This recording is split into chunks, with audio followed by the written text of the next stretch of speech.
Salve, salve, nação rubro-negra! Sejam muito bem-vindos a mais um vídeo aqui do canal do Capita. E você, que ainda não é inscrito, peço que se inscreva no canal. E se gostar do conteúdo, dê o like, compartilhe o vídeo com seus amigos, pois isso contribuirá e muito no crescimento do canal. Beleza? Então, roda a vinheta!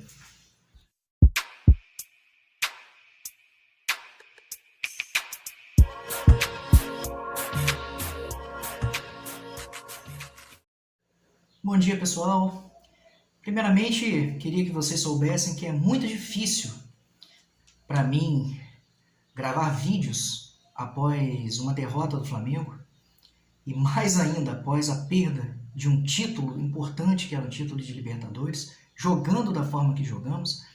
Mas quero que saibam que esse compromisso, esse carinho que eu tenho por vocês e que eu já agradeço desde sempre, me fazem superar essas adversidades, essas dificuldades, esses desânimos para vir aqui para comentar com vocês a respeito dos jogos.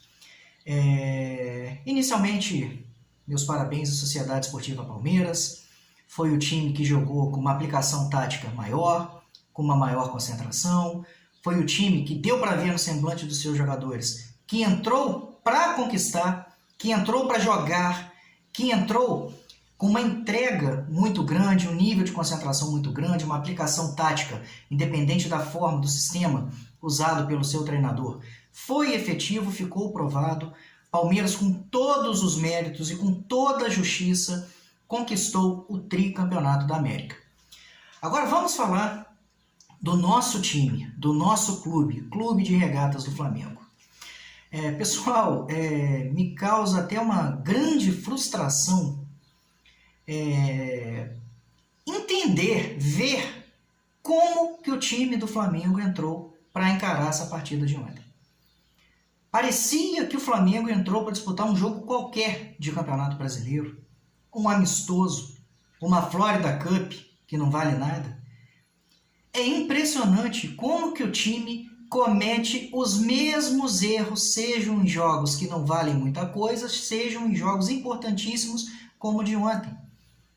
O time entra totalmente bagunçado, totalmente desconcentrado, com uma soberba. Muitos jogadores ali estavam em cima de um salto alto, gigante, na partida de ontem. Erros que vêm sendo recorrentes desde a saída do treinador Jorge Jesus, lá em meados de 2020, que ninguém consegue corrigir. A impressão que me passa, e é a percepção que eu tenho, eu venho batendo nessa tecla já há algumas semanas, é que tem muito jogador no elenco que está vivendo dos feitos alcançados em 2019. Eu acho que o elenco, a ficha do elenco ainda não caiu, que 2019 já ficou para trás. Não volta mais. Já está marcado na história, foi um ano mágico, um dos anos mais importantes e mais especiais na história do clube, mas ele já ficou.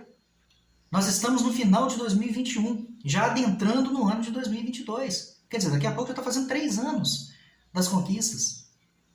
E esse presente de glórias, para construir um futuro de glórias, essa caminhada, ela tem que ser constante.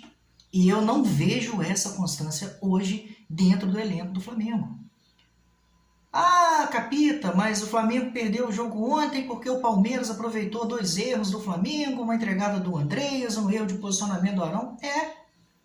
Mas a gente sabe que jogos decisivos são definidos nos detalhes. E o Palmeiras entrou atento aos detalhes. Tanto que todas as escapadas que o Palmeiras teve, onde explorou os espaços deixados pelo nosso sistema defensivo, especialmente pelo William Arão, que eu venho criticando. Qualquer dia desse eu vou fazer um vídeo aqui de 8 a 10 minutos só falando do Arão, dos erros do Arão. Erros de desconcentração, ele se desliga muito fácil do campo, do jogo, é um jogador relapso, é um jogador que está sempre fora de posição. O Arão deve fechar o cadeado da defesa para o seu primeiro homem de meio campo. Ele está sempre adiantado. Ontem, inclusive, teve uma parte do jogo que ele estava jogando à frente do próprio Arrascaeta, que é o nosso meio de ligação, enfim, um horror. Mas, então é isso. O Flamengo teve mais finalizações, chutou apenas 2 na meta do goleiro Everton. O Palmeiras teve 10, ou seja, quase a metade, um pouco a mais ali da metade que o Flamengo teve, chutou 6. Isso mostra a efetividade, pessoal. O Palmeiras soube explorar as deficiências do Flamengo, jogou em cima dos erros do Flamengo. Foi uma demonstração clara que o Palmeiras respeitou o Flamengo. O Palmeiras, que não vinha tendo uma sequência boa nos embates com o Flamengo recentes, o Palmeiras não ganhava o Flamengo desde o ano de 2017 pelo retorno do Campeonato Brasileiro com 2 gols do Daverson, que acabou se tornando o herói da conquista palmeirense de ontem, conseguiu se superar, conseguiu conquistar um título importantíssimo para a sua história. Hoje alcançou a primeira prateleira ali dos maiores vencedores brasileiros de Libertadores, com 3 conquistas, ao lado de São Paulo, Santos e Grêmio. Por quê? Porque fez um jogo tático. O Abel Ferreira engoliu o Renato Gaúcho ontem. Os jogadores do Palmeiras deram uma aula de transpiração, uma aula de vontade. O Palmeiras, a verdade é uma só, gente, tem que ser dita e a gente tem que aceitar, porque é a realidade.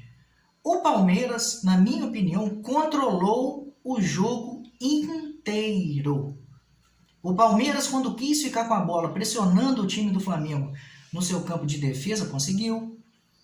O Palmeiras, quando quis que o Flamengo ficasse com a bola, porque já sabia que não ia conseguir construir muito, porque falta jogadas ensaiadas de ataque, faltam aproximação dos nossos atacantes, faltam triangulações, tabelas rápidas em velocidade para furar, porque é só assim que se fura defesas bem postadas.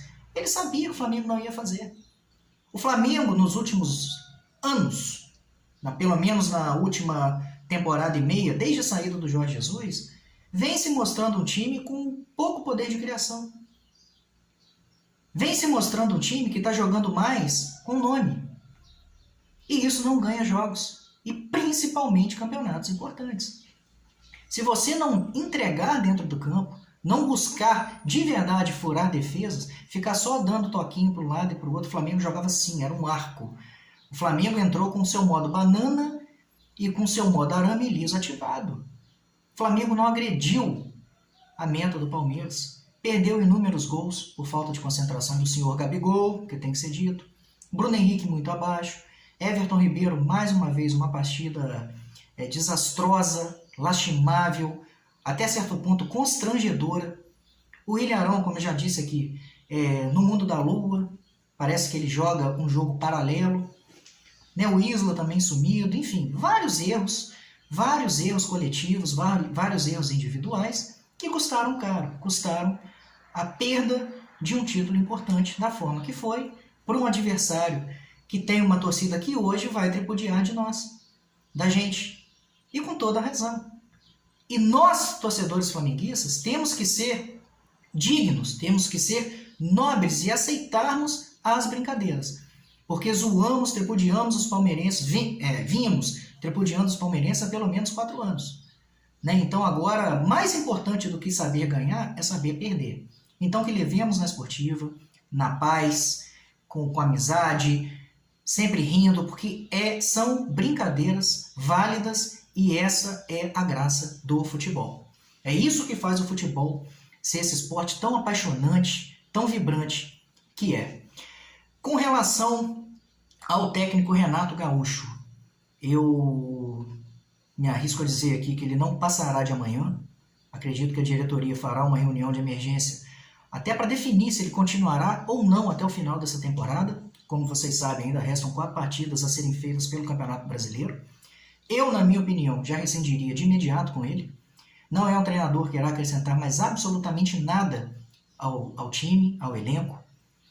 Já começaria a pensar no planejamento para a temporada 2022 e até mesmo para as futuras. Efetivaria ali ou o Marcelo Fera ou o Mauricinho para assumirem essa bronca desses 4 últimos jogos aí e encerrar com a maior dignidade possível esse Campeonato Brasileiro, porque eu não acredito que o Flamengo conseguirá tirar uma diferença de 8 pontos, restando apenas 12 em disputa. O Atlético Mineiro é um time muito regular, vem fazendo uma campanha fora da curva e será merecedor da conquista desse título brasileiro. E pensaria com calma nessa próxima escolha de técnico do Flamengo. Se for para contratar técnico estrangeiro, já começa a analisar as opções disponíveis no mercado. Leonardo Jardim, uma possível volta do Jorge Jesus, Carlos Carvalhal, tem o Galhardo, que tudo indica que sairá do River Plate, apesar de eu achar que ele tende a aceitar a proposta da seleção uruguaia. Mas enfim, a hora é essa, pessoal. A hora é essa de buscar para não deixarmos a corda arrebentar, a corda do tempo arrebentar, para contratar um treinador já em cima ali do início da pré-temporada. Então que contrate antes para que o treinador possa ter tempo de estudar o elenco que temos, estudar as características dos nossos jogadores, para que quando chegar aqui para iniciar o seu trabalho, já tenha uma ideia clara do que ele pode extrair desse elenco que temos. Com relação ao elenco também, sou favorável a uma reformulação. Acho que o Flamengo precisa dispensar inúmeros jogadores que não têm mais a menor condição de vestir a camisa do time. E não falo isso só de condição técnica, falo também em decorrência de idade, em virtude das idades avançadas de alguns jogadores. E eu vou enumerar aqui pelo menos 8. Diego Alves, Diego Ribas, Isla, Bruno Viana, William Arão, Vitor Gabriel, Vitinho e Kennedy, que eu acho que também o Flamengo, se tiver essa oportunidade, rescinda antecipadamente esse contrato de empréstimo, porque mostrou que não tem como jogar no Flamengo com a forma que tem hoje. Totalmente sem ritmo de jogo, sem preparo físico, sem ideias claras do que fazer. E os outros aí, porque eu acho que eu sinto que o ciclo deles no Flamengo já se fechou. Precisamos dessa oxigenação para trazer de volta ao clube uma mentalidade vencedora que falta. Como eu disse aqui mais cedo, tem muito jogador vivendo das conquistas e dos feitos de 2019. O time do Flamengo é um time acomodado, é um time que acha que vai resolver o jogo a qualquer momento, porque se acha muito superior aos outros, tecnicamente. Eu concordo que seja, mas a gente sabe que no futebol não basta ser superior tecnicamente. Tem que igualar a vontade, a fome, a gana, a raça e a garra do adversário, porque senão não irá conquistar nada. O Flamengo já conquistou títulos com times muito inferiores aos adversários, por quê? Porque entendeu a sua inferioridade técnica e jogou, ele se superou na parte da vontade, que isso é fundamental numa partida de futebol. Queria aqui eximir o Andreas da perda desse título. Eu vejo muitos covardes, é assim que eu vou me reportar a esses torcedores que estão botando a conta toda nas costas do Andreas. Não. O time perdeu como um todo. Foi uma somatória de erros da diretoria, da comissão técnica e dos jogadores que não entraram com a concentração que deveriam entrar. Muitos falam do segundo gol, mas e o primeiro?